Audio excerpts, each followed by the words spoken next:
آج کی پوزیشن سب سے بڑی یہ ہے کہ مسلمانوں کے اندر بہت ساری خامیاں عام طور پر جو پائی جاتی تھی، آپ محسوس کریں گے کہ پہلے کی کوتاہیوں کے مقابلے میں اب مسلمانوں کے اندر ان کوتاہیوں کے ازالے کا، کوتاہیوں کے دہرانے کی بجائے کوتاہیوں کے ازالے کا جذبہ پیدا ہو چکا ہے، اور اکثر مسلمانوں نے یہ محسوس کر لیا ہے کہ اگر ہمیں ترقی کرنی ہے اور ہمیں کامیابی کی شاہراہ پر گامزن ہونا ہے تو ہمیں علم کے زیور سے آراستہ ہونا پڑے گا اور اچھی طریقے سے اخلاق کے زیور سے آراستہ ہو کر دنیا میں اپنے مقام کو بنانا پڑے گا۔ سوال یہ پیدا ہوتا ہے کہ بہت ساری اسکولیں قائم ہیں اور ہو رہی ہیں، ان اسکولوں کے قیام کے باوجود سنی دعوت اسلامی کو اسکول قائم کرنے کی ضرورت کیوں محسوس ہوئی؟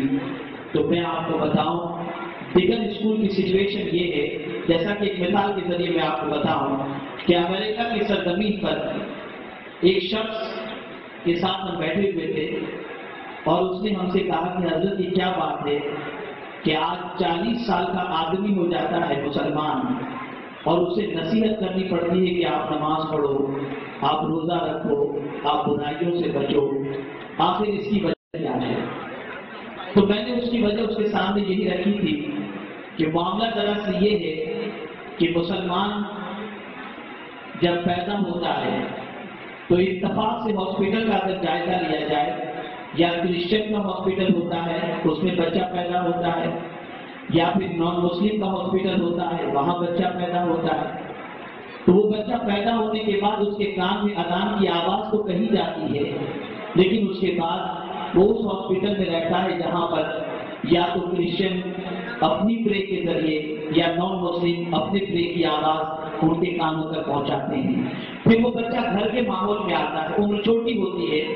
اور اس کے بعد جب اس عمر تک پہنچتا ہے کہ اسے علم کے زیور سے آراستہ کیا جائے تو اتفاق سے پوزیشن یہ ہوتی ہے کہ جب وہ اسکول کو تلاش کرتا ہے تو وہاں پر بھی یا کرسچن کی اسکول اسے ملتی ہے یا نان مسلم کی اسکول ملتی ہے، اور جب ان اسکولز کے اندر وہ بچہ جاتا ہے تو جانے کے بعد جب 10ویں تک وہ تعلیم حاصل کرتا ہے تو مکمل انوائرمنٹ جو اسے ملتا ہے وہ اسلامک انوائرمنٹ نہیں ملتا، نان اسلامک انوائرمنٹ ملتا ہے، جس کی وجہ سے اس بچے میں اسلامی اقدار کی بحالی اور عبادت و ریاضت کا شوق و ذوق پیدا نہیں ہوتا، اور جب بچہ 10th کراس کر چکا ہوتا ہے تو جس انوائرمنٹ میں اس نے پروان چڑھا ہے اس انوائرمنٹ کے اندر اسے اسلامی اخلاق نہ ملنے کی بنیاد پر اور عبادت و ریاضت کی تعلیم نہ ملنے کی بنیاد پر وہ بچہ جو مولڈ ہونے کی ایج ہے وہ اس کی ایج ایسی ہی گزر جاتی ہے اور پھر وہ اپنی عادتوں میں پختہ ہو جاتا ہے، نتیجتاً اس کی عمر جب 40 سال تک پہنچ جاتی ہے تب بھی وہ بے نمازی رہتا ہے۔ تو انہوں نے کہا کہ کیا آپ یہ محسوس کرتے ہیں کہ آج کے دور میں زیادہ ضرورت اس چیز کی ہے کہ مسلمانوں کا اپنا ہاسپٹل بھی ہو اور مسلمانوں کا اپنا اسکول بھی ہو؟ تو میں نے برجستہ ان سے کہا کہ میرے استاد گرامی کا ایک قول مجھے یاد آ رہا ہے، انہوں نے کہا ایک اچھے مسلمان کو اچھے مسلمان کی حیثیت سے اگر دیکھنا چاہتے ہیں تو اس کا طریقہ یہ ہے کہ جس طریقے سے گوشت ایک لمحے کے لیے بھی مسلمان کی نظر سے ذبح ہونے سے لے کر پہنچنے تک اوجھل نہیں ہونا چاہیے، ویسے ہی ایک مسلمان کا بچہ بچپنے سے لے کر تعلیم کے آخری مرحلے تک کسی مسلمان استاد کی نظر سے اوجھل نہیں ہونا چاہیے، تب جا کر وہ ایک اچھا مسلمان بنے گا اور باقاعدہ مسلمان کی حیثیت سے وہ روئے زمین پر آئے گا۔ مجھے خوشی ہے